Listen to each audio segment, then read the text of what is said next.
জাদুর পানির কুয়ো। অনেক বছর আগে সবুজ পাহাড় আর নদীর বেষ্টিত এক রাজ্য ছিল। সে রাজ্যের নাম ছিল সোনাপুর। রাজা ছিলেন ভীষণ দয়ালু আর রাজকুমারী ছিলেন অনেক সুন্দরী। কিন্তু সে রাজ্যে ছিল এক ভয়ানক সমস্যা। রাজ্যের সব কুয়োর পানি শুকিয়ে গেছে। মানুষ হাঁসফাঁস করছে, ফসল নষ্ট হয়ে গেছে, এমনকি গবাদি পশুরাও কষ্টে আছে। এমন সময় রাজা ঘোষণা দিলেন,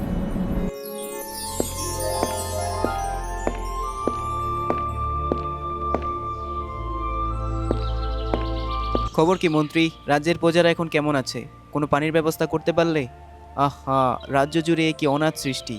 কি করে যে সমস্যা থেকে সমাধান পাওয়া যায়? মহারাজ, রাজ্যে খুবই বড় বিপদ। চারিদিকে প্রজারা হাহাকার করছে, কোথাও পানি নেই। প্রজারা পানি না পেলে মারা পড়বে, কিছু একটা করুন। ঠিক আছে মহামন্ত্রী, তুমি এই রাজ্যে এখনই ঘোষণা করে দাও, এই রাজ্যে যে পানি আনতে পারবে আমি তাকে আমার অর্ধেক রাজত্ব আর আমার সুন্দরী মেয়ের সাথে তাকে বিয়ে দেব। এখনই ঢেরা পিটিয়ে দাও।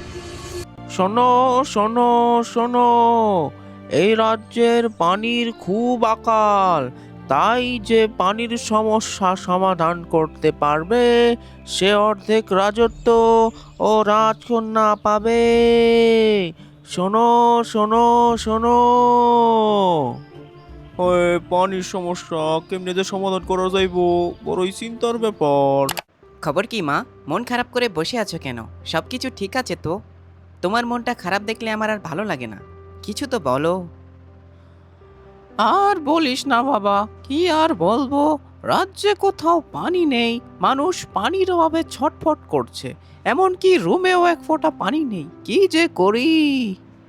ও, এই ব্যাপার। পানির সমস্যা শুধু আমাদের সমস্যা না, এটা পুরো রাজ্যের সমস্যা। শুনেছি পাহাড়ের ওখানে এক সাধু থাকে, সে হয়তো বলতে পারবে এই সমস্যার সমাধান। ঠিক আছে, যা, দেখে শুনে থাকিস, কোনো বিপদ হয় না যেন। ব্যাপার কি বৎস, হঠাৎ আমার এখানে কি মনে করে এলে? বলো, তোমার কি উপকার করতে পারি আমি? বাবা, আমাদের রাজ্য খুব বড় একটা বিপদের মধ্যে আছে। কোথাও পানি নেই, মানুষ পানির অভাবে হাহাকার করছে, পশু পাখিরা পানির অভাবে রীতিমতো মারা যাচ্ছে। কোনো একটা উপায় বলে দিন যাতে এই সমস্যার সমাধান করা যায়। উপায় একটা আছে, কিন্তু সেটা বড় কঠিন। এতে তোমার জীবনেরও ঝুঁকি রয়েছে। বলো, তুমি কি এটা করতে চাও? হ্যাঁ বাবা, এই রাজ্যের সমস্যার জন্য আর এই রাজ্যের মানুষের জন্য আমি আমার জীবন দিতে প্রস্তুত আছি।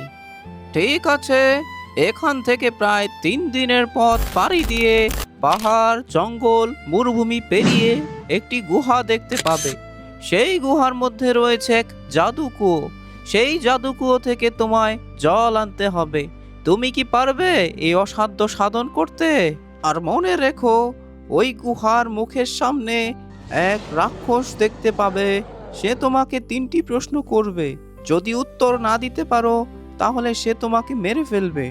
হ্যাঁ বাবা, আমাকে পারতেই হবে, কেননা আমাদের রাজ্যের মানুষ এখন বিপদে আছে। আমি চললাম। ঠিক আছে, দেখে শুনে যেও, রাস্তায় অনেক বিপদ আসতে পারে। তোমার জন্য শুভকামনা রইল।